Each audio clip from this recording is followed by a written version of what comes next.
Salut à tous. Alors on se retrouve aujourd'hui pour une nouvelle vidéo, hein. On est dans mon salon, on reconnaît la carte. Et en fait je vais vous faire une petite explication, puisque je pense qu'il y a beaucoup qui se posent la question, hein, sur le chinois. C'est un langage difficile, très difficile. Donc je vais essayer de vous expliquer en fait pourquoi c'est difficile.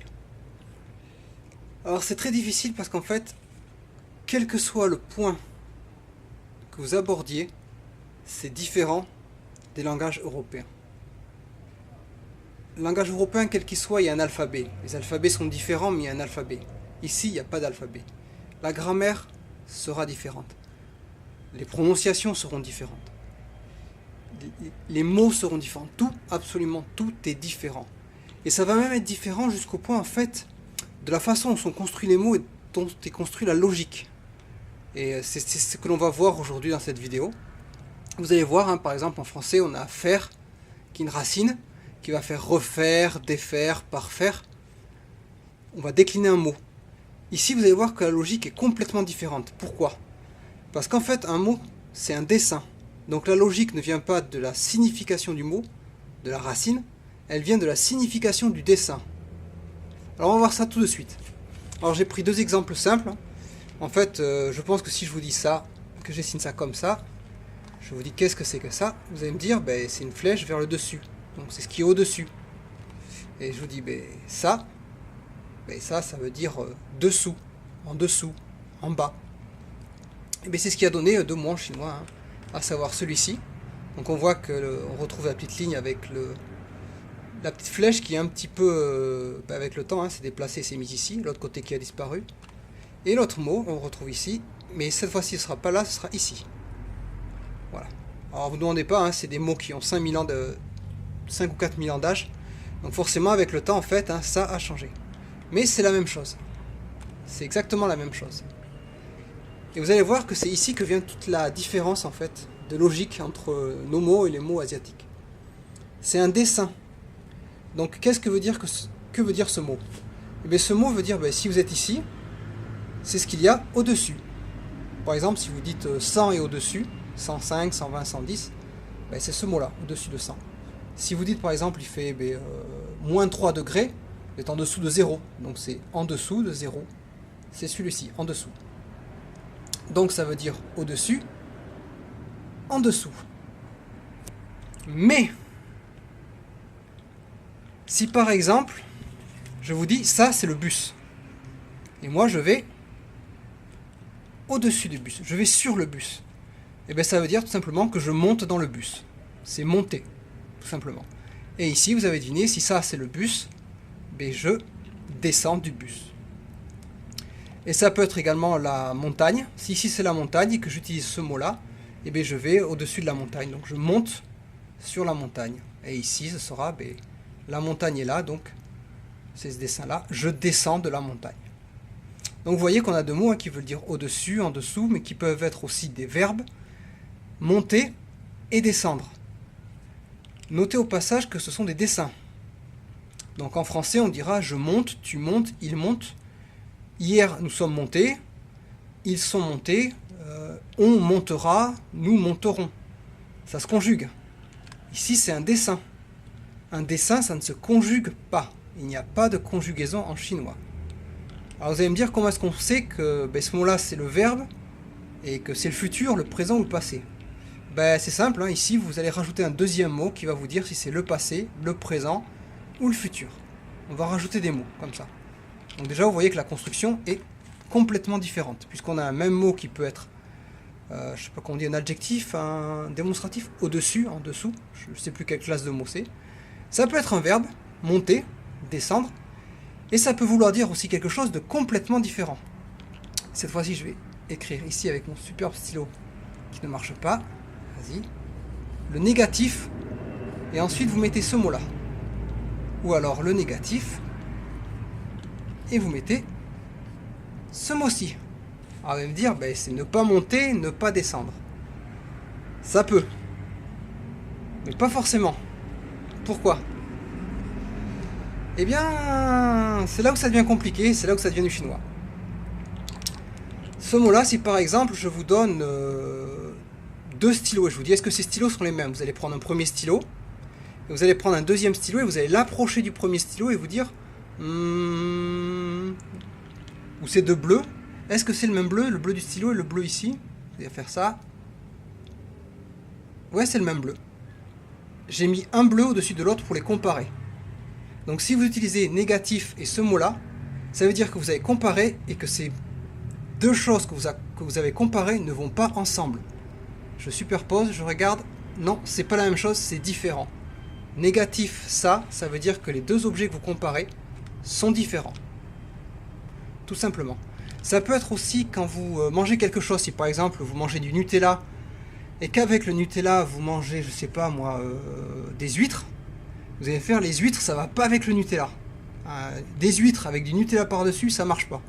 Ben, c'est celui-ci. On a bien l'idée de mettre quelque chose dessus. L'huître avec au-dessus du Nutella, ben, ça va pas ensemble. Donc voilà, c'est ce mot-là. Qui est le même qui veut dire que monter, et qui est le même qui veut dire au-dessus. Ça veut dire ne pas aller ensemble ou ne pas correspondre. Ici, le négatif. Alors, le négatif de ça, qu'est-ce que ça peut vouloir dire? Eh bien, il faut revenir à ce petit mot-là. Et je vous dis, voilà, ma valise, je rentre, enfin je pars en voyage. Et ma valise, j'ai acheté plein de choses. J'ai mis mes affaires, j'ai tout mis. Et il me dit, merde, j'ai encore mes chemises. Est-ce que mes chemises rentrent dans la valise? Eh bien, ça, c'est ma valise. Est-ce que ça rentre encore dans la valise? Et si vous mettez le négatif, ça veut dire tout simplement que ça ne rentre pas. Et oui, ça ne peut pas rentrer dans la valise. Et ça peut être vrai pour tout. Si par exemple vous dites mes sacs de commission, il n'y a plus de place, je ne peux pas mettre mes légumes, vous mettrez négatif ce mot-là. Ça ne rentre pas. Des vêtements, si les vêtements sont trop petits, ben, ça c'est le vêtement, et puis moi ben, je ne rentre pas dedans. J'arrive pas à rentrer dans mes vêtements. Donc voilà. Alors évidemment, si vous mettez le positif ici, ça veut dire que ça va ensemble et que ça correspond. Et si vous mettez le positif ici, ça veut dire ben, que vous rentrez dans vos vêtements ou que la valise, il y a encore de la place. Voilà. Donc je suis désolé, ça fait longtemps que je n'avais pas fait de petites vidéos. C'est simplement parce que j'ai un problème de compression. Je me suis aperçu que mes vidéos elles étaient moches, étaient en petit et que le son craquelait. Alors j'ai toujours pas trouvé de solution, mais j'espère bien en trouver une. Et voilà, donc ben voilà un cours simple de chinois hein, pour vous expliquer que voilà, donc on part d'un dessin. Et forcément tout sera relié au dessin et non pas au sens du mot. Contrairement en français où faire ce sera le sens de faire et tout dérivera de ce sens. Faire, refaire, défaire, tout dépendra de la racine. Ici ça dépend du dessin. On voit bien par exemple pour celui-ci que ça correspond bien. Descendre, être en dessous c'est bien ça. Ou alors, est-ce que quelque chose rentre dedans? C'est bien le dessin est ok. Donc forcément, ça a des sens complètement différents. Ce qui explique aussi pourquoi, si vous faites du Google Traduction est toujours perdu.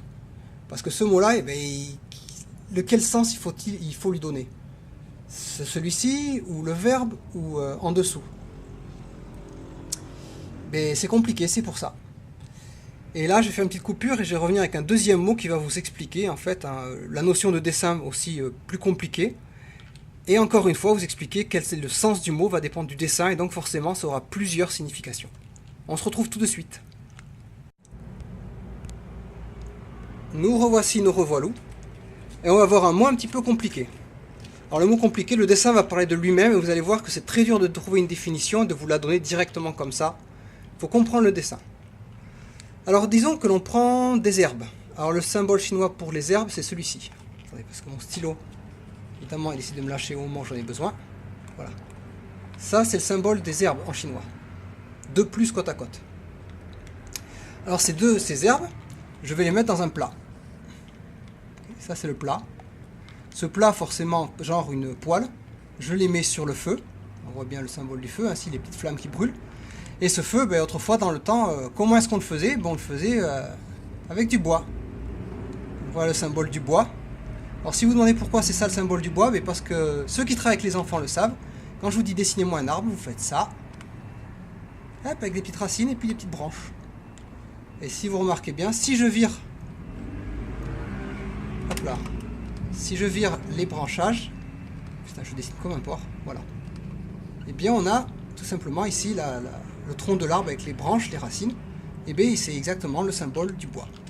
Donc c'est pour ça en fait que ça c'est le symbole du bois en chinois. Et on a donc un mot. Ce mot en fait ce sont des herbes que l'on met dans une poêle sur le feu, un feu alimenté avec le bois. Et bien ce mot là c'est un mot chinois. Et qu'est-ce qu'il veut dire? Et bien justement c'est là où c'est le mot qui parle et non pas le sens vraiment propre de, pas comme en européen. Tout simplement le mot ça va être celui-ci. Celui-ci ce sont les légumes. Ici pendant ce mot là complet c'est légumes. Pourquoi? Parce que les légumes ce sont les herbes que l'on met sur le feu pour les cuire. Tout simplement. Ce que je mets ici pour cuire, pour faire ma nourriture, ben, ce sont les légumes. Les herbes que l'on cuit pour manger, ce sont les légumes. Et il y a un deuxième sens. Ce sont tout simplement les légumes que l'on a cuits sur le feu pour ensuite les manger. Donc ici, ça peut vouloir dire tout simplement un plat. Par exemple, des patates sautées ou je sais pas, un chou braisé, n'importe quoi. C'est un plat. Ça a bien été une plante que l'on a cuit sur du feu. Donc voilà, ça peut... Encore une fois, c'est lié au dessin. Donc ce sont les herbes que l'on pose sur le feu pour cuire. Donc ça peut être avant. Donc ce sont des légumes, genre des carottes, du céleri, crus. Mais ça peut être également ce qu'il y a après, une fois que c'est cuit. Tout simplement parce que c'est à partir de ce mot-là, en fait, qu'on va chercher à comprendre le sens du mot. Donc ça peut être un légume cru ou légume cuit, en fait. On va rajouter un deuxième mot après pour savoir lequel c'est. Mais voilà, ce mot-là, c'est le mot légume ou plat. Un plat. Voilà. Donc c'était un petite vidéo simplette. Je vais essayer de faire des vidéos plus compliquées en vous présentant plus Taïwan, en me baladant un petit peu partout. Mais mon téléphone est très limité en capacité, donc à chaque fois les vidéos je suis obligé de faire très court et c'est chiant. Mais on va essayer. Voilà. Donc c'était pour la petite vidéo du moment. Et oh yeah, petite spécialité chinoise. Donc ce mot là en fait, hein, je vous l'ai pas dit, c'est tsai.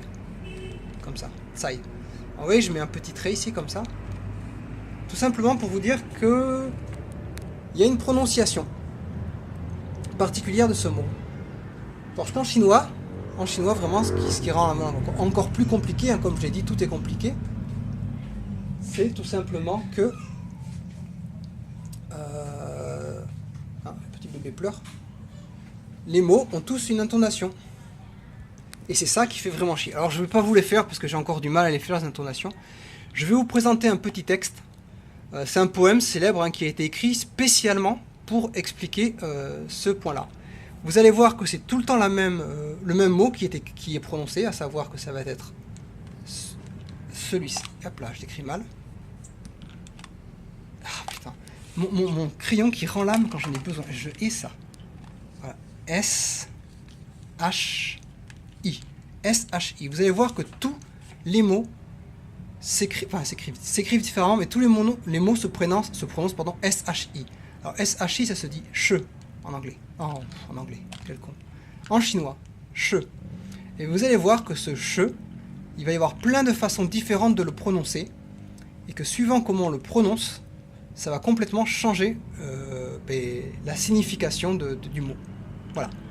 Alors ça paraît un peu cryptique, mais vous allez voir sur la vidéo, je vais la faire là, et vous allez comprendre pourquoi. Voilà. Allez, ciao. Salut. Et donc voici le poème dont je vous parlais en fait. Hein, je me suis dit que ce serait mieux de mettre une petite vidéo, enfin un petit PowerPoint à l'ancienne, explicatif en fait de ce poème. Donc le poème c'est le poète mangeur de lions dans son repère de pierre. Vous voyez en chinois c'est beaucoup plus court. Ça me permet de vous montrer une autre différence qui est tout simplement en fait qu'il n'y a pas de le, de, dans son, de, enfin dans son repère de pierre n'est pas présent dans le titre. Mais tous ces mots là en fait sautent. Il n'y a que les mots clés, donc ce serait poète, mangeur, lion, repère, pierre. Donc forcément, c'est repère, pierre, repère, c'est un lieu, donc c'est dans son. C'est à vous à le deviner. En chinois, on ne donne que les mots clés. Par exemple, ici, donc ça c'est le nom du poème, enfin du gars, du poète, qui s'appelle Che. Vous allez comprendre pourquoi. Ça c'est la nourriture, Che. Ça c'est le lion, Che. Et ça c'est l'histoire, Che. Donc c'est l'histoire du poète qui mangeait des lions. L'histoire du poète qui mangeait des lions. Avec le che se met à la fin parce qu'en fait on dira simplement, par exemple, moi Star Wars, l'histoire. Ce sera l'histoire de Star Wars. Le mot se mettra à la fin pour qualifier ce qui est devant. Comme je l'ai dit, tout est différent, quel que soit le point que vous preniez en chinois, tout est différent. Alors pourquoi ce poème est célèbre? C'est un poème un peu spécial. Vous voyez que tous les mots sont écrits différemment en chinois, mais que toute leur prononciation, c'est tout simplement che, che, che, che, che. À dire, c'est tout le temps che, che, che, che. Eh bien non, puisque vous regardez, il y a un petit trait ici, et ce petit trait en fait va vous donner l'indication de comment vous devez déplacer votre voix. Exemple, che, che, che, che. Je monte ma voix, monter et descendre. Et bien voilà ce qu'il faut faire. Ici, il faut la mettre plate, ici, il faut la faire descendre. Ici, quand vous prononcez le mot, il faut le faire monter. Ici, il faut le mettre plat. Et ici, le mot, en fait, le che, il faut le faire descendre, puis monter dans votre voix. Alors moi, j'ai énormément de mal à les faire. C'est pour ça que je vais laisser la place à un professionnel qui va vous présenter donc le poème. Vous allez voir que tous les mots sont différents, que tout le temps il dit che, mais qu'il ne va pas dire che de la même façon, tout simplement parce que ça ne se prononce pas de la même façon. Et il ne faut pas se tromper, hein, pour histoire, moi je ne sais plus quel mot c'était. Je l'ai mal prononcé, c'est-à-dire que j'ai utilisé celui-ci au lieu d'utiliser celui-là, hein, dans ma prononciation. J'ai fait une prononciation plate au lieu de faire une prononciation descendante. Et la moralité, je ne sais plus quel mot je voulais dire, mais au lieu de dire, je ne sais plus, mais enfin tout le monde s'est mis à marrer et m'ont dit le mot que tu as prononcé, c'est le mot vagin. Voilà, donc j'ai dit vagin au lieu de dire un mot mais qui n'avait rien à voir. Hein. Je ne sais plus ce que ça voulait dire, c'était une bêtise, genre, je sais pas moi, c'était spécialement bon, je sais pas quoi, et puis voilà, tout le monde s'est marré, il m'a dit mais arrête de dire le mot vagin. Bon, parce que j'ai pas mis le bon en fait ici, la bonne intonation. Intonation, je vous laisse découvrir le poème prononcé par un professionnel, et vous allez voir toute la magie du chinois dans ces petits recoins, dans son cisaillement de putain, mais qu'est-ce que c'est chiant et dur comme langage. Vous allez le voir avec, donc je vous laisse écouter tout simplement. C'est toujours le mot che qui est prononcé, mais qui est prononcé de façon différente. Allez, appréciez bien le poème. The title. 诗是时诗史 The content 时是诗是诗是事诗事实实诗是时时事事事诗时时是时诗事事事时是